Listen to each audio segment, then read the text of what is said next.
नमस्कार साथियों एवं मेरे प्यारे विद्यार्थियों, आज एक बार फिर आपका इस चैनल में स्वागत है। आज हम जिस विषय को लेकर यहाँ पर उपस्थित हैं वह है भक्ति काल की सामान्य प्रवृत्तियाँ। वैसे तो हम अनेक प्रवृत्तियों की बात करेंगे और भक्ति काल से संबंधित हमने पहले भी वीडियोस अपलोड किए हैं, आपने देखे ही होंगे। तो अगर आपने अभी तक नहीं देखे हैं तो आप जल्दी से उन्हें देखें और कमेंट बॉक्स में लिखें कि आपको वीडियोस कैसे लगे। अगर आपको पसंद आए हों तो लाइक भी करें और हमें बताएं भी कि आपको अगले किन किन वीडियोस की आवश्यकता है। तो चलिए आज चलते हैं भक्ति काल की सामान्य प्रवृत्तियों पर। तो इसमें देखिए, जैसे भक्ति काल में भक्ति काव्य को दो भागों में बांटा गया है। निर्गुणोपासक यानी निर्गुण की उपासना करने वाले, तो उनको हम कहेंगे निर्गुणोपासक, और सगुणोपासक यानी सगुण, इनको हम कहेंगे जिन्होंने सगुण के उपासक हैं, यानी जो सगुण ईश्वर के सगुण रूप को मानते हैं। अब इसमें हम देखेंगे निर्गुण और सगुण की भी दो उपशाखाएं मानी गई हैं, जो इस प्रकार हैं। भक्ति काव्य है, भक्ति काव्य की ये दो शाखाएं हैं, निर्गुण काव्य और सगुण काव्य। निर्गुण काव्य की दो उपशाखाएं मानी गई हैं, ज्ञानाश्रयी शाखा और प्रेमाश्रयी शाखा। ज्ञानाश्रयी शाखा को हम संत काव्य के नाम से जानते हैं और प्रेमाश्रयी शाखा को हम सूफी काव्य के नाम से जानते हैं। अब जल्दी से आप हमें एक प्रश्न का उत्तर दीजिए कि सगुण काव्य में राम भक्ति शाखा, और जैसा कि हम यहाँ पर देख सकते हैं कृष्ण भक्ति शाखा और राम भक्ति शाखा दो उपशाखाएं हैं। तो आप हमें जल्दी से कमेंट बॉक्स में लिख करके बताइए कि राम भक्ति शाखा के प्रमुख कवि कौन है और उनकी प्रसिद्ध रचना कौन सी है। आगे तो हम इस वीडियो में इसका जवाब दे ही देंगे, लेकिन आप कमेंट बॉक्स में लिख करके हमें जरूर बताएं। तो अभी हम इससे आगे चलते हैं।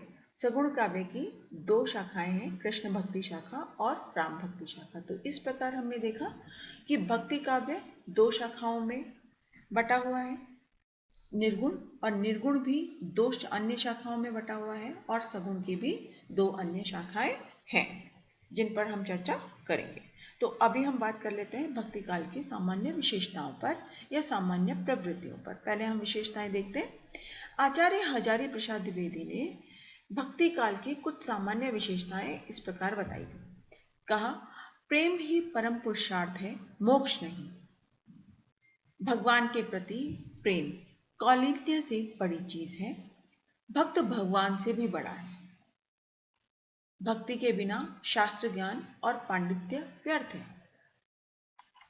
नाम रूप से भी बढ़कर है। तो इस प्रकार आपने देखा कि आचार्य हजारी प्रसाद द्विवेदी ने हमें भक्ति काल से संबंधित कुछ एक विशेषताएं बताई थी। इन बातों के आधार पर हम भक्ति काल की इन सामान्य विशेषताओं का उल्लेख कुछ इस प्रकार से कर सकते हैं।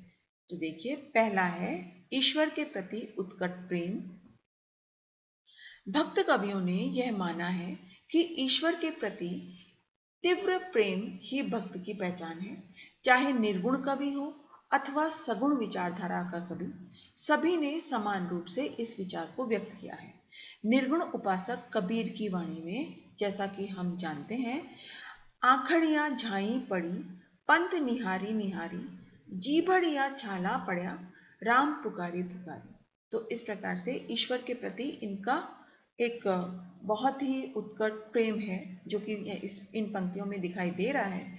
और ये हम निर्गुण कवि किनकी बात कर रहे हैं? कबीर की बात कर रहे हैं।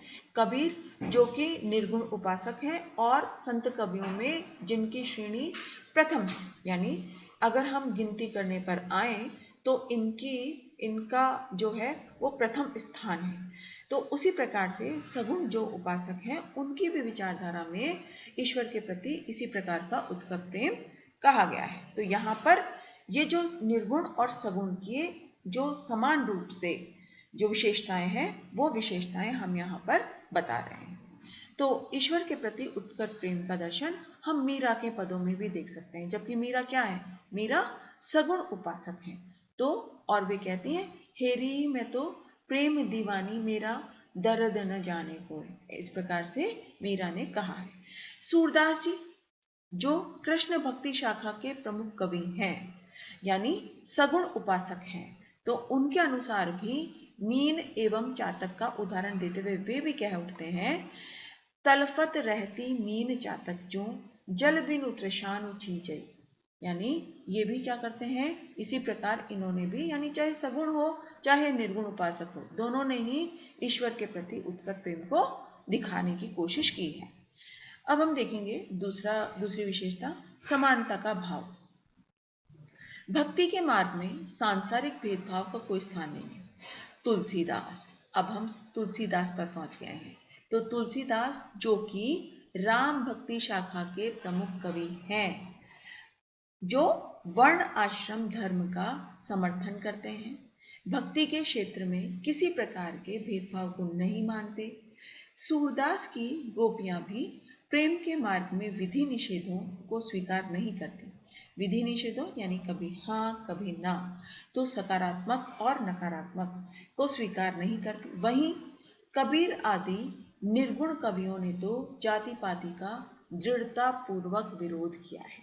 तो जहां हम ये देखते हैं कि तुलसीदास जो कि सगुण उपासक हैं एवं सूरदास जो कि सगुण उपासक हैं, कृष्ण ये राम भक्ति शाखा के हैं और ये कृष्ण भक्ति शाखा के हैं, तो उसी प्रकार से कबीर जो कि निर्गुण उपासक हैं, इन सभी ने समानता का भाव दिखाया है, यानी जाति पाति का भेदभाव जो भी होता है उसका दृढ़ता पूर्वक इन्होंने विरोध किया है। और विरोध करते हुए कवि कहते हैं, जाति पाति पूछे नहीं कोई, हरि को भजे सो हरि को हुए।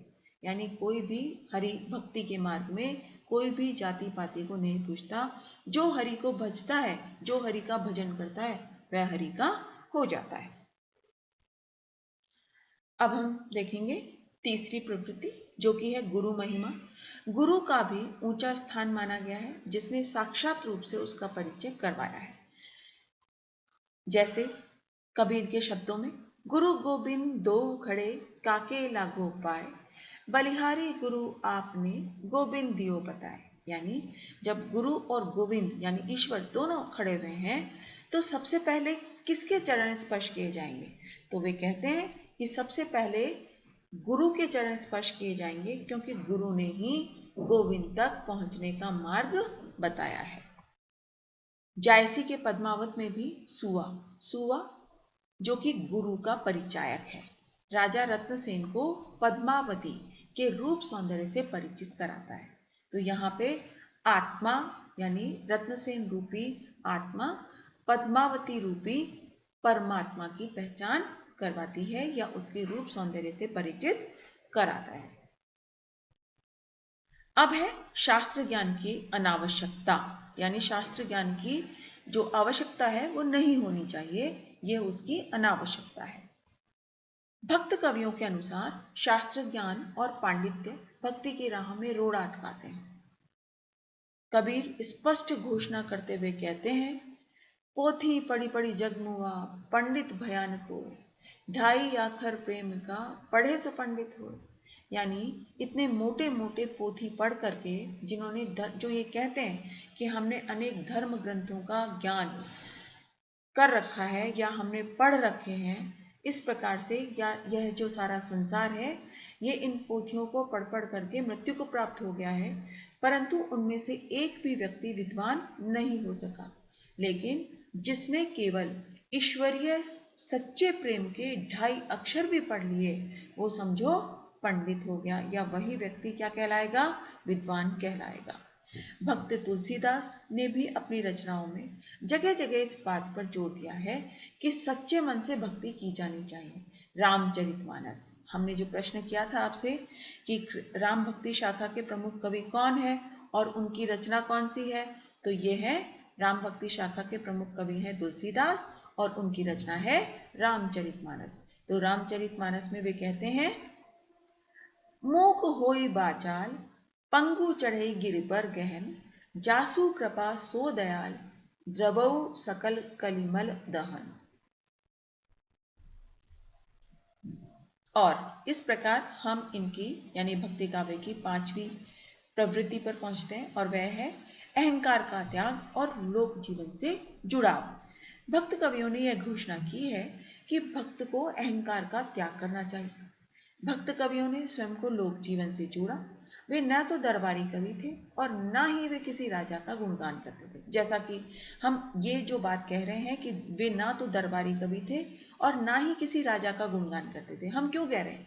क्योंकि हमने देखा है कि आदि काल में जो रासो काव्यों की रचना हुई है, वे रासो काव्यों के जितने भी रचयिता कवि हैं, वे दरबारी कवि थे और वे अपने काव्यों में किसी न किसी राजा के प्रसिद्धि का या राजा के गुणों का गुणगान करते हुए नजर आते हैं, तो उन्होंने उनका गुणगान किया है। लेकिन भक्ति काव्य में ऐसा नहीं हुआ है। तो क्योंकि वे पारिवारिक जीवन व्यतीत करते थे, इसलिए वे किसी भी राजा के दरबारी कवि नहीं थे। अगला है नारी संबंधी विचार। भक्ति काल में सामाजिक क्षेत्र में आई विकृतियां, यानी इस काल में हमने देखा कि सामाजिक क्षेत्र में काफी विकृतियां उपस्थित हो गई थी और नारी का स्थान परंपरा अनुसार था और वहां पर नारी यानी इस स्थान पर या भक्ति काल में नारी कई प्रकार के बंधनों से जकड़ी हुई दिखाई देती है।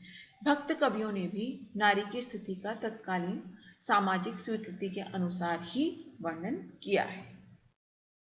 तो दोस्तों, आज के वीडियो में बस इतना ही। अगर आपको यह वीडियो पसंद आया हो तो इसे लाइक करना न भूलें। आगे भी हम इसी प्रकार के वीडियोस लेकर आपके सामने आते रहेंगे। तब तक के लिए धन्यवाद।